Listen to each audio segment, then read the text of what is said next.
ഇന്ന് ലോക എയ്ഡ്സ് ദിനമാണ്. എയ്ഡ്സ് ഡേ ആണെന്ന് പറയുന്നെങ്കിലും എയ്ഡ്സ് വിരുദ്ധ ദിനമാണ്. HIV ബാധയെ പ്രതിരോധിക്കുന്നതിനും അവബോധം വളർത്താനും ലോകാരോഗ്യ സംഘടന 1988 മുതലാണ് എല്ലാ കൊല്ലവും ഡിസംബർ 1 ലോക എയ്ഡ്സ് വിരുദ്ധ ദിനമായി ആചരിച്ചു തുടങ്ങിയത്. പ്രതിസന്ധികളെ അതിജീവിച്ച് പ്രതിരോധ പ്രവർത്തനങ്ങൾ മുന്നോട്ട് പോകണം എന്നതാണ് ഈ വർഷത്തെ പ്രമേയം. കൂട്ടത്തിൽ പറയട്ടെ, കഴിഞ്ഞ കുറച്ച് കാലമായി ഈ HIV ബാധിതരുടെ എണ്ണം കേരളത്തിൽ കൂടുന്നു എന്നതാണ്. പണ്ട് എയ്ഡ്സ് എന്ന് കേട്ടാൽ നമ്മൾ ടെൻഷൻ അടിച്ചു പോകുമായിരുന്നു. അപ്പോൾ ഇപ്പോൾ ആ ടെൻഷനൊക്കെ കുറച്ച് മാറിയിട്ടുണ്ട്. അതുകൊണ്ടാണെന്നറിയില്ല HIV ബാധിതരുടെ എണ്ണം കൂടുന്നുവെന്നാണ്. അത് ശ്രദ്ധയില്ലാത്തതുകൊണ്ടാണ്. നമ്മൾക്ക് ഈ നമ്മുടെ ഇതിനുള്ള പ്രതിരോധ മാർഗങ്ങൾ അവലംബിക്കാതെ ആളുകൾ ലൈംഗിക ബന്ധത്തിന് പോകുന്നു എന്നുള്ളതുകൊണ്ട് ഉദാഹരണമായിരിക്കാം HIV ബാധിതരുടെ എണ്ണം കൂടാൻ കാരണം.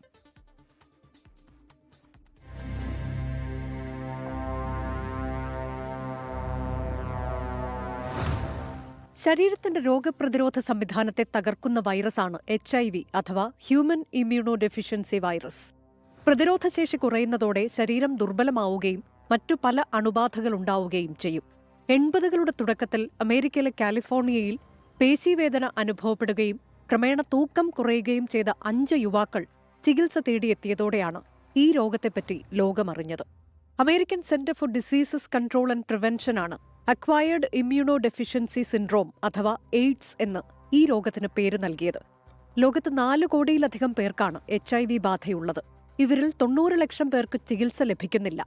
2024 ആഗോളതലത്തിൽ 13 ലക്ഷം പേർക്കാണ് പുതുതായി HIV ബാധ സ്ഥിരീകരിച്ചത്. അതേ വർഷം 6,30,000 പേരാണ് HIV സംബന്ധിയായ അസുഖങ്ങൾ മൂലം മരണമടഞ്ഞത്. ഏറ്റവും ഒടുവിലെ കണക്കുകൾ പ്രകാരം ഇന്ത്യയിൽ 68,000 പുതിയ HIV കേസുകൾ കണ്ടെത്തിയിട്ടുണ്ട്. കേരളത്തിൽ 23,608 പേർ HIV ബാധിതരാണ്. 2024-25 HIV ബാധ സ്ഥിരീകരിച്ചത് 1,213 പേരിലാണ്. 2025 സെപ്റ്റംബർ വരെ 703 HIV ബാധയും സ്ഥിരീകരിച്ചിട്ടുണ്ട്. സുരക്ഷിതമായ ലൈംഗിക ബന്ധം, ലൈംഗിക രോഗങ്ങൾക്ക് ചികിത്സ തേടുക, ഒന്നിലധികം ലൈംഗിക പങ്കാളികളെ ഒഴിവാക്കുക, കുത്തിവയ്പ് സൂചി പങ്കിടുന്നത് ഒഴിവാക്കുക തുടങ്ങി HIV പല മട്ടിൽ പ്രതിരോധിക്കാൻ കഴിയും. അണുബാധയേറ്റവർക്ക് ആന്റി റിട്രോവൈറൽ തെറാപ്പിയാണ് നിലവിൽ നൽകിക്കൊണ്ടിരിക്കുന്നത്. എന്നാൽ ചികിത്സയേക്കാൾ പ്രതിരോധമാണ് എപ്പോഴും നല്ലത്. Research desk 24. ലോകത്തെവിടെയായാലും ഏത് സമയത്തും 24 വാർത്തകളും ഓഗ്മെന്റഡ് റിയാലിറ്റി പാക്കേജുകളും എക്സ്പ്ലെയിനറുകളും വിശദമായി കാണാൻ ഞങ്ങളുടെ യൂട്യൂബ് ചാനൽ നിങ്ങൾക്ക് സബ്സ്ക്രൈബ് ചെയ്യാം.